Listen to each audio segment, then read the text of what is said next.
अगर आप iron deficiency से सफर कर रहे हैं, अनफॉर्चुनेटली ज्यादातर औरतें ही हैं जो आयरन डेफिशिएंसी से सफर करती हैं। हर डेफिशिएंसी से ज्यादातर औरतें ही सफर कर रही होती हैं क्योंकि औरतों का ख्याल रखने वाला कोई नहीं होता। पता नहीं ऐसा क्यों है।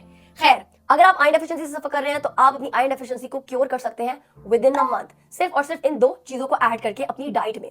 आपको क्या करना है, आपने लेने हैं चने और गुड़, जैगरी। 1 बोल चनों के अंदर आपने ½ टीस्पून जैगरी डाल के रोज खानी है, तो आप देखेंगे कि आपका आयरन लेवल बहुत जल्दी स्टेबल होना शुरू हो गया है। इसके साथ साथ वो खाने जो आयरन रिच होते हैं, जिस तरह स्पिनच हुआ, दालें हुई, एमरंथ हुआ, ओट्स हुए, पोहा हुआ, ग्रीन लीफी वेजिटेबल्स हुई, आप जब भी आयरन रिच फूड्स को खा रहे हैं तो आप उनको कंबाइन करें विटामिन सी के सोर्सेज के साथ। फॉर एग्जाम्पल, अगर आप दाल खा रहे हैं, दाल का सूप पी रहे हैं, तो आप उसके ऊपर 1 लेमन स्क्वीज करके खाएं, तो इससे आपकी बॉडी के अंदर आयरन एब्जॉर्प्शन बढ़ जाएगी, जिसकी वजह से आपके आयरन लेवल बेहतर होना शुरू हो जाएंगे। अगर वीडियो अच्छी लगी है तो इसको लाइक करें, सब लोगों के साथ इस इन्फॉर्मेटिव वीडियो को शेयर करें और मुझे जरूर बताइएगा कि आप क्या चाहते हैं कि मैं नेक्स्ट टाइम किस टॉपिक को कवर करके वीडियो बनाऊं। इसी तरह की इन्फॉर्मेटिव वीडियोस के लिए मुझे फॉलो करें।